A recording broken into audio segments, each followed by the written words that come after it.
I've been testing desk gadgets and home office tech for years because I enjoy the process of improving my desk setup. The thing is, this hobby can get expensive, so I try to reuse old tech and stretch my budget wherever I can. But hey, I'm human, and every now and then I'll pick up something a bit more premium for my setup. I'll spend a little extra cash for an upgrade that solves a problem at my desk, and that's what this video is all about. I've been testing desk gadgets with a more premium price tag, but each item on this list has managed to solve some problem at my desk or in my home office. Well, except for the final item on this list, that thing is just a good time. But more on that a bit later. For now, let's get into the first demo.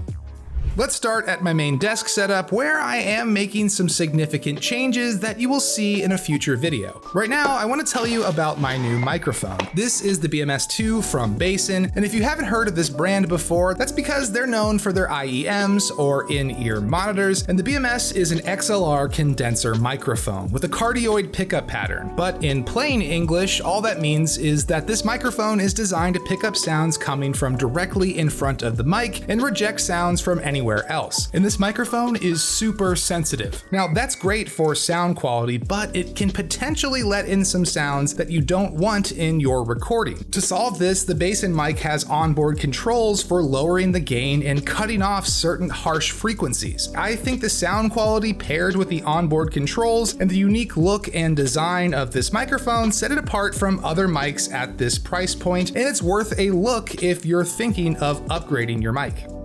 The next item on this list may just be my favorite keyboard of 2024. This is the Keychron Q14 Max. Oh my gosh, that thing's crazy.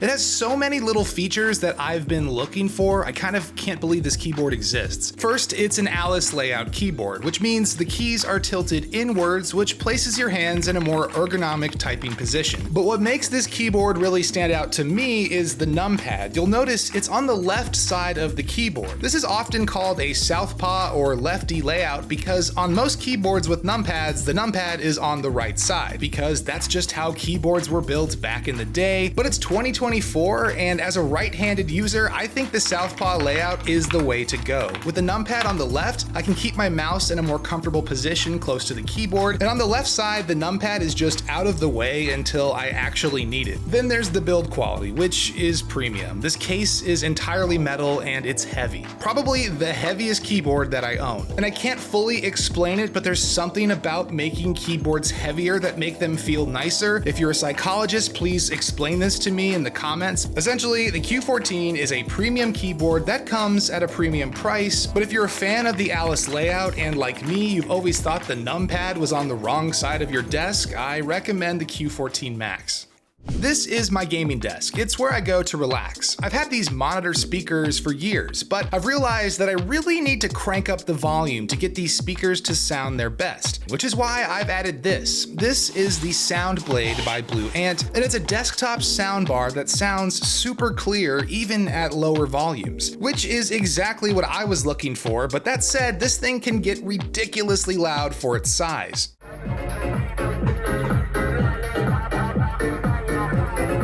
It's sleek and designed to fit under computer monitors, but there's also a downward firing subwoofer on the bottom of the soundbar, so it sounds like a much larger speaker on your desk. And I will admit, I am a bit of a speaker snob. You could even say I'm skeptical of most soundbars, but I like the design of this model. I think this form factor is unique, and it's an interesting solution for anyone who wants better sound at their desk, but doesn't want to deal with large speakers that draw a lot of power. And it sounds great for the price.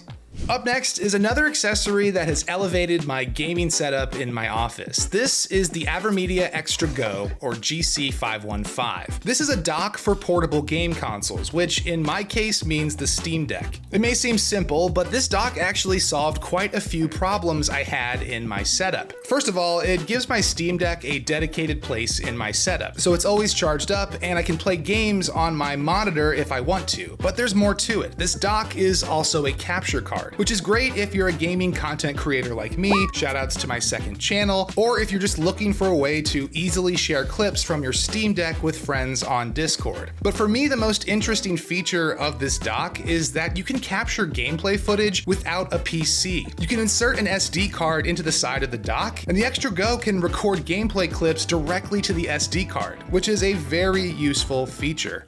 The next accessory on this list solves a problem that is pretty common these days. This is the Arcfield wireless charger from Spigen, and yes, it's a 3-in-1 charging accessory for your iPhone, Apple Watch, and AirPods. And I know this concept isn't exactly new, but this specific model is much more compact than any of the multi-chargers I've tested in the past. It takes up very little space on my desk, which I really like. I also like how strong the magnets are. Everything feels locked in place. This also means the iPhone can charge horizontally, which triggers standby mode, which turns this stand into a desk clock as well. The charger is rated at 30 watts, which means it supports the fastest wireless charging speeds available for the iPhone and Apple Watch. All in all, it's a well-designed solution for charging at your desk or on a nightstand, and my cable management is now slightly less painful.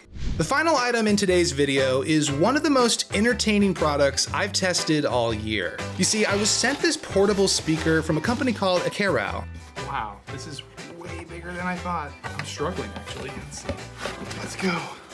A significant speaker. The reason why I thought this speaker was interesting is because unlike every other portable speaker that I've owned, this model has a flip-up screen, and it has the Spotify app running natively on the speaker. You can control the music directly from the speaker, and when you're happy with your playlist, you can just flip the screen down. But it turns out that's not exactly what the screen is for. You see, when I got the invitation to test this speaker, I must have just saw the screen and got excited, because this device is not a simple Bluetooth speaker. It's actually a party in a box. What?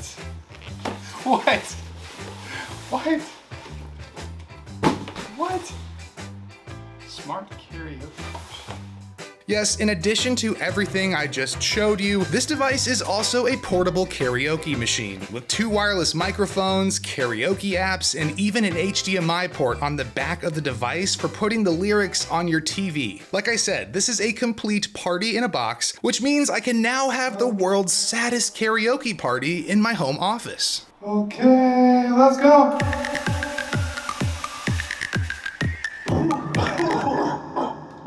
Jokes aside, testing this speaker has been a lot of fun, and my family has enjoyed the karaoke features, and I've taken it to a few parties, and it's been a hit. But at the end of the day, it's still a great sounding portable speaker with touchscreen controls, which is how I've been using it, and that's been great.